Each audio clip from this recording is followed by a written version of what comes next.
Waalaikumsalam warahmatullahi wabarakatuh. Buya, ini Selamat dari Subang, Buya. Subhanallah, Masya Allah. Silakan. Buya, ini mau bertanya, Buya. Silakan. Saya sebenarnya adalah alumni dari mengambil jurusan ilmu koperasi, Buya. Masya Allah.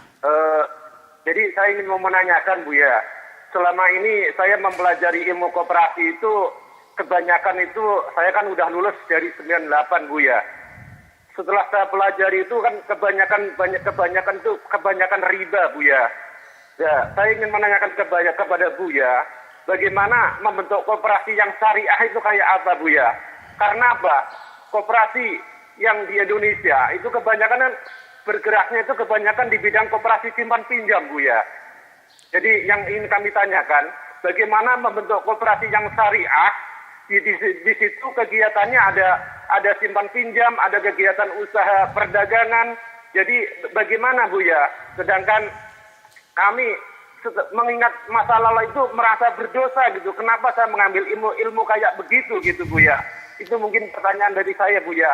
Wassalamualaikum warahmatullahi wabarakatuh, Buya. Waalaikumsalam warahmatullahi wabarakatuh. Ilmu perkoperasian itu semuanya sama. Ilmu bagaimana mengembangkan tentang perekonomian. Urusannya adalah bagaimana ayat teori-teori ekonomi dan sebagainya yang ada. Kemudian ya masalah pinjam-meminjam dan mengembangkan modal yang ada dan sebagainya. Secara umum adalah sama, nggak ada beda. Akan tetapi yang membedakan nanti adalah kesadaran Anda. Tinggal Anda sodorkan ilmu Anda yang 1, 2, 3, 4, 5, 6 ini, mana yang syar'i dan mana yang tidak syar'i. Bahkan kami sangat bangga kalau ada alumni, ada doktor-doktor, pakar ekonomi yang selama ini di dunia yang banyak riba konvensional misalnya, kemudian berhijrah. Wah, enak, beliau punya ilmu, tinggal mengislamkan saja. Jadi pinjam-meminjam dalam Islam ada kok. Mana yang mengatakan tidak ada? Dalam Islam ada pinjam-meminjam. Tapi diatur dalam Islam dalam pinjam-meminjam hendaknya kita tumbuhkan semangat tolong-menolong. Jangan memanfaatkan. Sebab orang pinjam-meminjam kalau asas manfaat dihadirkan menjadi orang kejam.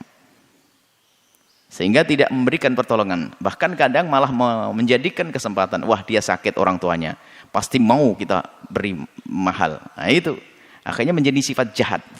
Tapi dalam Islam dihadirkan. Kalau ada orang pinjam-meminjam, maka hendaknya asas yang dihadirkan adalah asas memberikan pertolongan. Kalau urusan bisnis nanti lain, ada murabahah dan sebagainya. Jadi, saya bangga dengan Anda, kesadaran Anda untuk kenal syariat. Ilmu Anda akan bermanfaat. Maka hijrahlah Anda ke lingkungan yang syar'i. Ilmunya sama, cara ngitungnya sama, hanya nanti adalah beberapa transaksi yang tidak Islami akan dirubah menjadi transaksi yang syar'i. Bahkan kami pernah bertemu dengan beberapa orang juga yang mereka adalah asal daripada keahlian seperti Anda ini. Mereka adalah pakar-pakar dalam ilmu ekonomi tapi yang tidak ada dasar syariatnya. Ingin mengislamkan syariat. Mudah. Tinggal beberapa transaksi yang dikatakan ulama haram ditinggalkan. Dikasih alternatif lain yang serupa tapi tak sama. Sehingga yang semula haram jadi halal.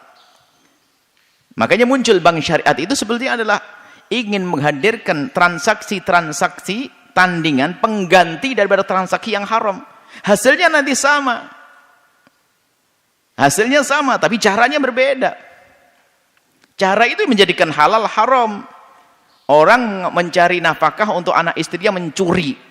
Dapat nafkah untuk anak istrinya, tapi kan haram. Yang satu mencari nafkah dengan bercocok tanam, sama. Hasilnya 1 juta, 1 juta. Tapi karena cara yang salah menghasilkan satu hasil yang haram.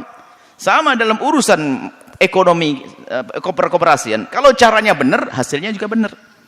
Maka transaksi adalah cara bagaimana memindah hak milik atau dalam urusan utang piutang dan seterusnya. Jadi Anda tidak usah ragu, ilmu Anda akan bermanfaat. Anda tidak usah menyesal. Justru kami mencari orang-orang seperti Anda yang mahir, jago dalam ilmu perbankan, perkoperasian, lembaga keuangan yang hebat, lalu masuk wilayah Islam, kemudian setelah itu mengislamkan ilmu-ilmunya tersebut. Nah inilah. Karena Islam harus maju. Dan nanti ada transaksi-transaksi, tidak semua transaksi yang ada di perkoperasian yang Anda pelajari salah kok.